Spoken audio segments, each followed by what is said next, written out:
अरे 10 class YouTuber तो subscribe करें। मैं नाचा देखे जात हो गा रवि तैयार जाते नाचा देखे जाते हाँ गाँव की अब्बर सुखर दिखते है वो तो तोरा के कबर फुट के चला अरे मोर तो फुटते से हाँ पर जबरदस्त का ये कदमहा टोला वालों के भी आखिर ना हाँ गाँव की थोड़े स्टोरी पर गए हैं और ते काबर मोरे मोर मटमटा फंस चल रहा तबे तो तोला महकत हूँ तो सिर्फ तो वो टोपी वाले बाबा लगा पसंद करते गा अरे तोरे पर नजर लगड़ा के रखे हो बाबा ऐसे और का कथे जानते हो बाबा का के थे बतावा बता तो हे मोला निकला के रानी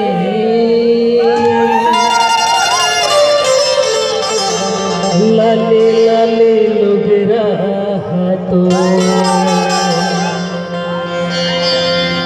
हे मोला महिदार कागा हे झुले रंगना हाँ हे मोला निकला के रानी लाली लाली लुगरा तो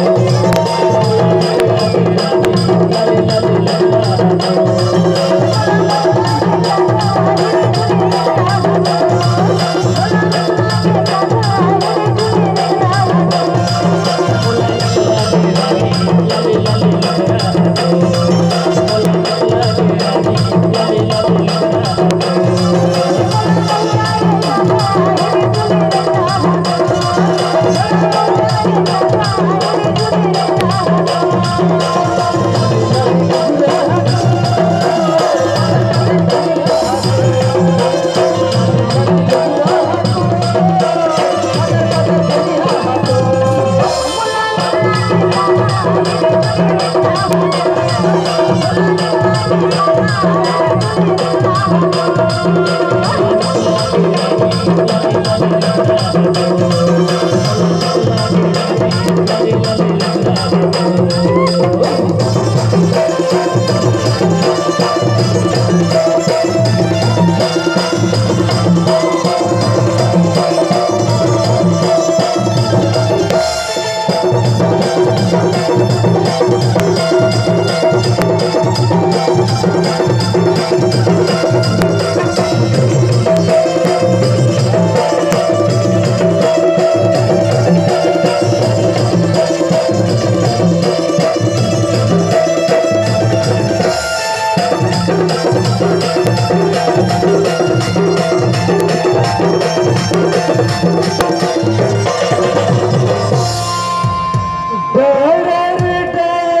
लुगरा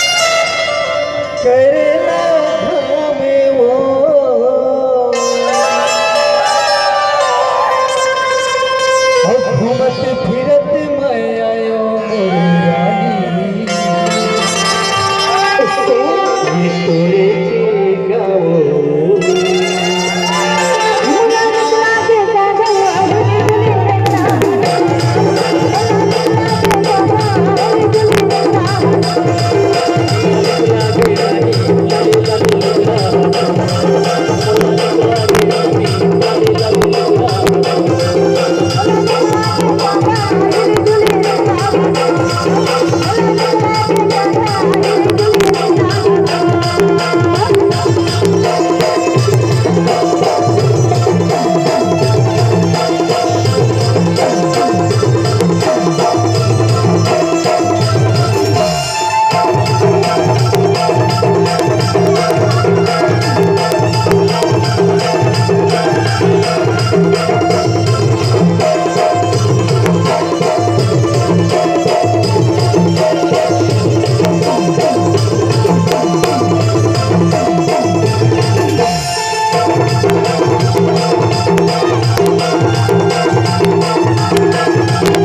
जे